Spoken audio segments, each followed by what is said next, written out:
السلام عليكم ورحمة الله وبركاته. دمان أصحابتي soo dhawaada aadan idin salaamaya. Maanta waxaa aadnay meel ICT la yiraahdo oo Maleeshiya ku taala. Shan aniga gabadhayda baraf isku daadinayna. Meel qabow, meel badan ay leedahay, meel cayaar, meel baraf. Meeshii barafka ilmaha geliyay markaa meeshii barafka aad ay u qabow badan tahay meeshaan. qofku markuu galo wuxuu soo xasuusanaya ama uu dareemayaa dadka meelaha qaboobaha ku nool dhibka ay ku nool yihiin. Anaga waqtigii aan ku jirnay xitaa gacmaheen maray waxay noqdeen inaan waxba ku qabsan weyno. Aan sanka xitaa iguma yaalo. Maxaa u malaynaysaa dadka ku nool 24 saac saacado yaran ku jiri weyna meeshaas. Waa meel aad u qabow badan, ilmaha waqti ku soo qaateen. Cabaaray ku soo cayaareen, meel aad u weyn waaye.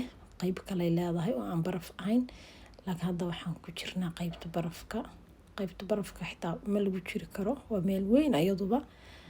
Laakiin markaa cabaar ku jirtid naftaada ku siinayba inaad ku jirtid waa ka baxaysaa. Hadda meeshaan ay ku cayaarayaan. Laakiin gacmo ma jiraan. Taleefanka gacanta aan ku hayo xitaa marmarka qaar waxaan leeyahay gacantayda lama arko. Kilkishaan gashanaya gacanta. Markaa qabowga aad u dhib badan yahay. Bini aadan horta qabowna nooma roona, kulaylna nooma roona. Laakiin waxaan moodaa kulaylka in loo adkeysan karo. Qabowga sikin looma adkeysan karo. Wallaahi dadka Yurub jooga waxbay arkeen. Qabowga aad u dhib badan yahay. Wadamada qaboobaha aad ay u dhib badan yihiin. Maleeshiya meel oo qabow ma aha, waa meel kulul. Hadda meeshaan ay kasoo taraaraxayaan. Meeshaan waa taraarax iyadoo baraf ah haddana taraarax leedahay. Meelo badan ay leedahay meesha barafka ahi. Meelo aad u badan ay leedahay. Laakiin maba lagu cayaari karo. Qabowgeeda darteed aab loogu cayaari karin. Waxaas waa baraf dhulka yaala. Waxaan ku yiraahdaa xitaa kabihii aan qabow ka gashanay qabow baa nooga soo galay. Markaa meeshaan cabaar waqti la iskaga qaadanaa haddana banaanka cabaar u baxaynaa. Waxaan ku yiri maalinkii saan u soo galnay ilaa habeenkii saq dhexe. Meeshaan qabowgii markii lagu jiro waaye casho la soo doontay. KFC waxaa lagu jira 1 hour oo fayl ah. Akhiiran waa la casheeyay. Cashadii ka bacdi waxaan iska aadna meel oo banaanka ah oo ayadana meel lagu cayaaray leedahay. Meeshii soo gashid meeshii asaa u taabatidba waa qasab waa lacag.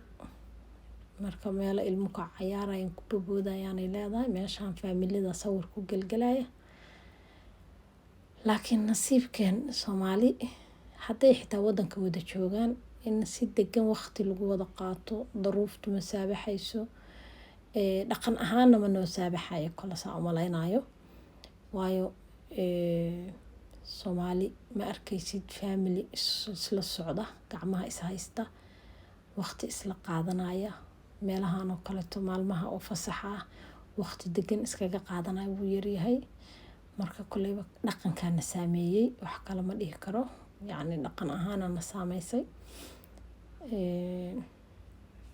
Wax hadda aragtay ilmo la wado hooyo leh wada. Hooyo leh waqti gelinaysa. Markaa hooyooyinka Soomaaliyeed waxaan nahay hooyooyinka ugu adag.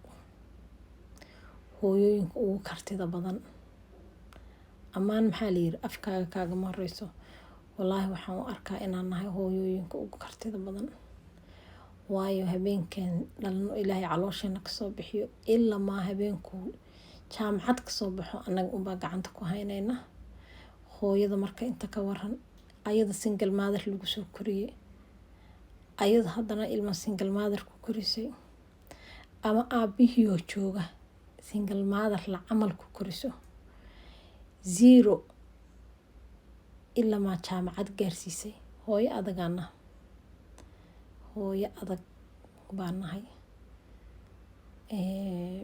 Hooyooyinka dunida ugu adagaanana uguna kartida badan leh.